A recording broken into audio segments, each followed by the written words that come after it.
Then he was doing research, enjoying not having the tie of lectures to attend, he said, or wrote, and they had moved from the park, or the estate, whatever it was called, and were living in one of the towns on the outskirts of the city, contiguous with it. Really, at least connected by ribbon development. If it is not a suburb, it has its own name, something beginning with B. How soon I forget the simple things, remember the odd things, on a main road, their house, the short gardens of 2 or 3 houses together, setting them back and apart from the shop fronts most of the way along that high road. The house itself was perhaps mid-Victorian, with a bay window, small, 2 up and 2 down, kitchen and bathroom built on half-width at the back, so that there was a common concrete area with the next house and a shared garden. Their garden had shoulder-high shrubs and growths of some kind, or higher, unkempt, and Tony and I laughed at the idea of him gardening, as I remember, at the idea of him wanting to impose some order on this overgrowth. He worked in the front room, had his books around him. Did he say for the first time all his books were with him? Now they had a house. They were so pleased with having a house, they kept referring to it as a whole house. It was reasonably cheap, the rent. They managed better now. Tony had some sort of research grant, something more than his undergraduate one, a postgraduate scholarship, even, and I think was teaching by the time of my first visit to that contiguous town, the town beginning with B. What the hell, she had left the industrial designing job she had had, to teach art to children. The traffic was quite noisy. From outside, Tony said it took him some time to become used to it, and I could not work there with him very well. The first day I tried to, we talked and read, and I worked on a poem, desultorily, finished half a dozen lines only during the few days I was there, whereas he made notes on half a dozen books, I think. Long afternoons there, where we would fall asleep, I would, anyway, feel guilty that we were not working as the world was working.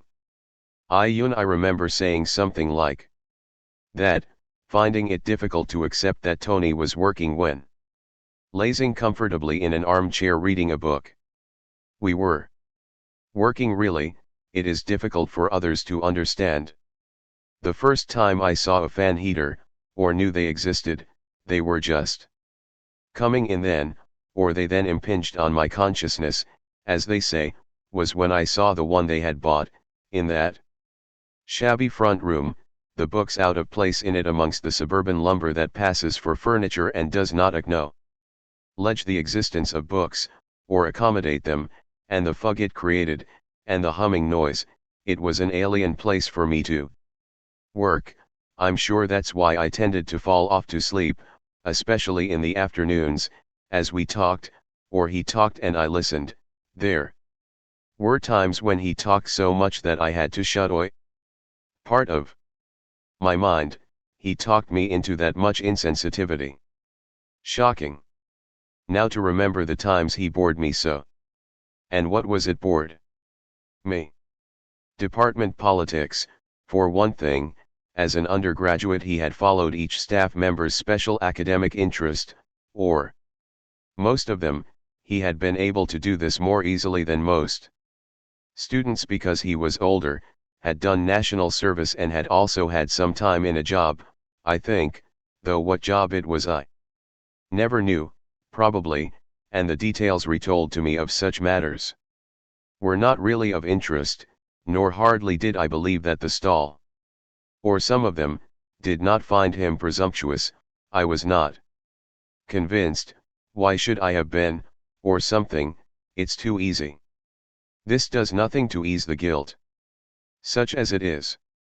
Everyone is boring to someone or another, or everyone at some point, but his death makes me feel guilty that I do not value every word he ever said, every moment I knew him.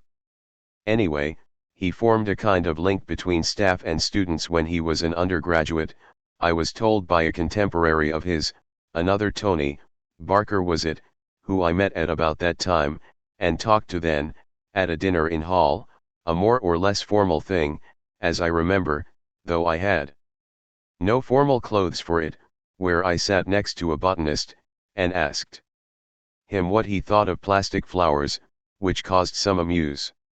Meant to Tony Barker, and to Tony, or hardly so, I forget, but I thought it was quite good, as spontaneous things go, on the spur of that moment. It was not that he was obsessed, that would be the wrong word, by academic success, by being or becoming or having it recognized that he was a scholar, but since this was what he wanted, to be an academic, then he followed department politics, as far as an undergraduate could. He noted each lecturer's interests more especially when they coincided with his own, and most of all he was keen on not failing. Yes, that was it, I think. He was not obsessed by success, but he was determined not to fail. He was worried about failing, worked hard not to fail. In what? Anything which served his desire to know, to learn. He had that voracious appetite to understand, to inquire into as far as possible, an enthusiasm for completeness, depth, in all subjects in which he was interested, and he tolerated the trivia of department politicking only to be assured of a living to go on understanding, to have time for investigation into his interests, which coincided with mine at many points. He put me on to many things I should not have known about, as well. His generosity of mind was directed and constructive, though I took from him only what I needed, what was determined by my own needs, directions, but it was good to have him to bounce ideas off, to learn from, to have him pull me up when I committed wild excesses. Made a fool of myself, in my work. He was still engaged in the publication of the New Academic magazine, was one of the editors of it. It had been gaining a wider and respectable reputation, was thoroughly academic. I had disliked it when I saw it, the sort of magazine that elevates criticism above what it criticizes. If I remember correctly, one contributor to a number he showed me actually said that books were only the raw material which critics explained and embellished, the stupid bastard. And it contained those hair-splitting correspondences with rejoinders, redefinitions, from number to number, which are waged so viciously and as if importantly, in these petty circles. I had no sympathy with, never remember finishing, any of the articles. They were so pointless, so irrelevant to what it is actually to write, and usually so badly written themselves. These men as readers simply cannot know what it is to write. He was fairly depressed that visit, said so, anyway, because of the death of a friend, another postgraduate, Paul, who had been very bright, seemed well balanced, but had apparently killed himself. The circumstances were obscure, even bizarre. Paul's wife of just a few months had come back one morning, after a very short while out, and being without her keys had knocked and eventually looked through the letterbox to see his legs dangling. The strange things were that he had no trousers on, and that his toes were only an inch or so from the ground, and that on his desk were diagrams of a man hanging, measurements and calculations of a drop, the stairwell, and a poem. He had been in some way talking about this recently, the gratuitous act. As a philosophical phenomenon, I think Tony said, Paul was reading philosophy. Tony and June had recently been to the funeral, had been dismayed that the wife had been persuaded to give him a Stygian funeral with all the trashy ceremony and with all the words in which Paul did not believe, did not accept. It was a travesty, that ceremony, he said, Tony, but he felt he could not interfere, could not speak to the widow about it, condemn her, in her pain. I was interested enough in the story, the event, at the time, but not enough to write it down. We speculated on motives, Tony and I, he more than I, who am not really interested in motives. Actions are what are important, but he did say he thought sex was something to do with it, that Paul's wife was a Catholic and that they had decided that they would have no children until after they had both finished their research. She was a postgrad as well, and that the form of birth control they had elected to employ was self-denial. At dinner, in hall, top table on the same occasion, discussing with Tony Barker and Tony, the interesting man who worked in the kitchens there, a refugee, who had written and published at his own expense a treatise on the ills of the world, and his own proposed cures, and had given copies to both of them. Sometimes Tony's enthusiasms were too extreme, I thought, too indiscriminate, in this case, for instance, as I remember. The new Hall of Residence, neo-Gothic, architecturally sterile, aping the Oxbridge Dead.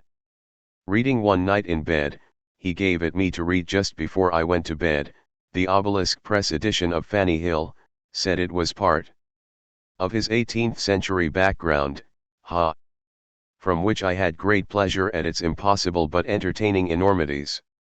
The house was agreeably situated at the end of a bus route from the city, and within a few yards of a fish and chip shop. Thus, we could always be sure of a bus waiting, or could watch for one to come in and stand waiting at the front room window, and hot meals were even more conveniently available, if one liked fish and chips. Since June was at work, Tony and I used the shop at lunch times. One of us, we took it in turns, would go across the road and bring back cod and chips and peas. They specialize in peas with their fish and chips in the city, bright unnatural green, and over it we would perhaps discuss our weight problems, amongst other things, and I think that was the occasion when he tried to diet, or shortly before. It could not have been then, no, and kept asking, or several times asked, whether I thought he had lost weight, and I could hardly see it. We were both about 16 stone, it's my natural weight, I've been that since I was 16 or so, so had he, I gathered, or had he? I do not remember. But the fish and chips were good, it was pleasing that they were so near. For some reason, too, I enjoyed eating in this way, and being outside London they were that much different, as too were the pubs. There was one quite near, almost as near as the fish and chip shop, to which Tony introduced me, though it was by no means his local. He was not a drinking man on the whole. I often felt as though he was drinking to please me, who enjoy pubs, and enjoyed this one, where the bitter was noticeably cheaper, and where they had floury soft rolls. Were they called baps, or is that Scottish? The cheese ones had raw onion in them. Anyway, a new taste. I enjoyed it, the crispness and the soft dough and clinging cheese. Ah!